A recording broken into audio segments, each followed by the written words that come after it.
morning, I'm Megan Brandow, and I'm the marketing manager here at IGI, and with me today is Tyler Ward, our VP of Security. Good morning and happy early Thanksgiving.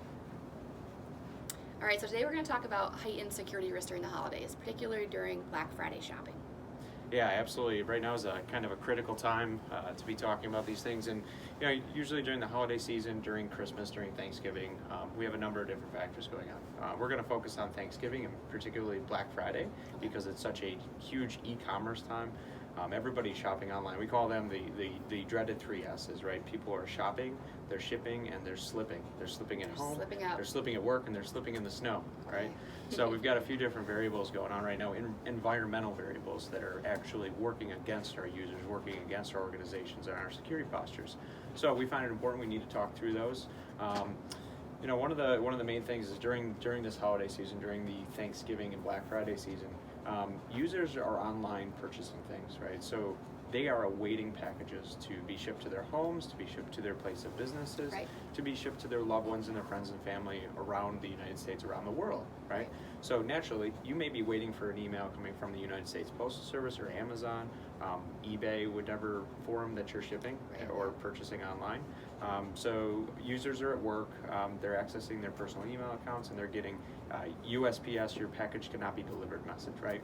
So it sounds legitimate, and if the attackers are doing a good job of concealing themselves, those email addresses also look legitimate. Right. So the users open them up, they download malware, right? They download whatever the case may be, a 0-day slips through their antivirus if they have one, or they give up their credentials or give up some other sensitive company information. They can even be exploited at times. They can be exploited in many different ways.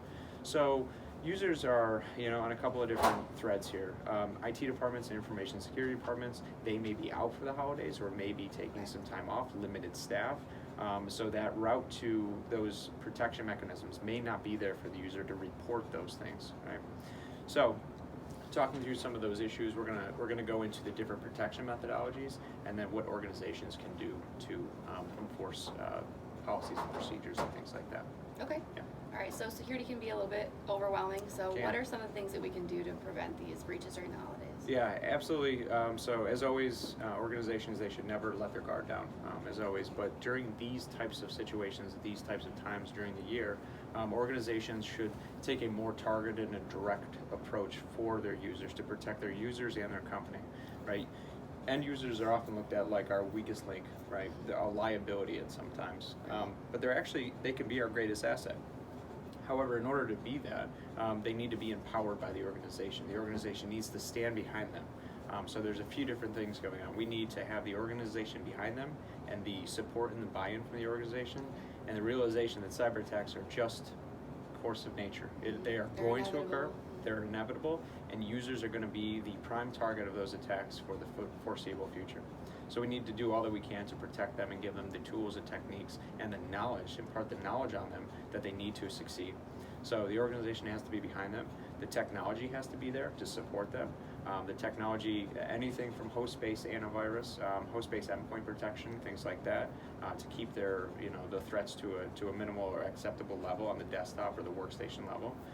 Also boundary protection, your perimeter defense, email solutions, right? So our email solutions, are they locked down enough to where users aren't getting everything in through the floodgates? Are they getting bombarded on a daily basis?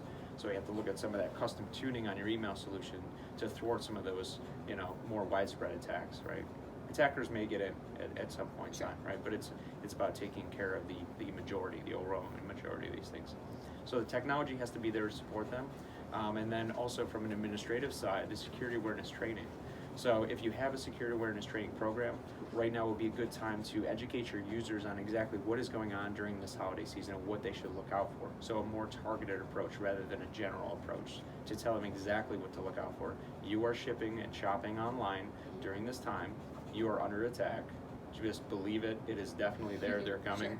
So watch out for those suspicious emails and then clear channels of reporting, right? Make sure your users aren't afraid to report these things and they know exactly who to report them to.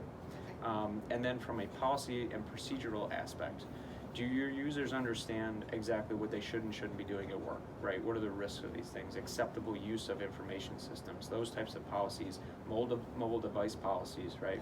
So all these things need to come into play in unison with one another in order to adequately protect your company and your users. You need to be setting your users up for success.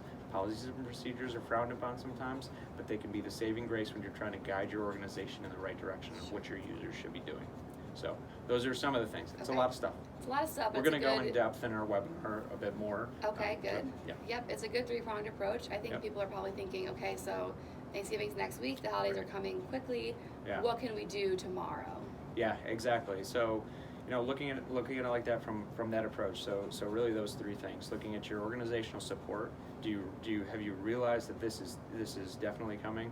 Cyber attacks are not stopping, Right. and during the holidays, they're taking a little bit of a different approach. Are you educating your users? Right, specific education on what they should and should not be doing, or what they should be looking out for. Is your technology working for you?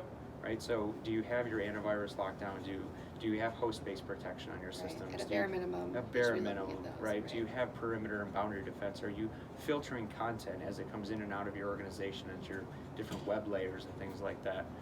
Is your email solution locked down, right? Are users, are they incurring the wrath of every attack out there? Or are some of these things getting filtered out? Right. And then one of the last ones, the most important, multi-factor authentication, right? So moving to multi-factor authentication is a huge step in the right direction. So users, organizations should really be thinking about these things now, Okay, good. yesterday. Yeah. Yeah, Mhm. so. All right, we have a lot to cover, so join us next Wednesday for our webinar. We'll go a little bit more in depth, and you can find that registration page on igius.com.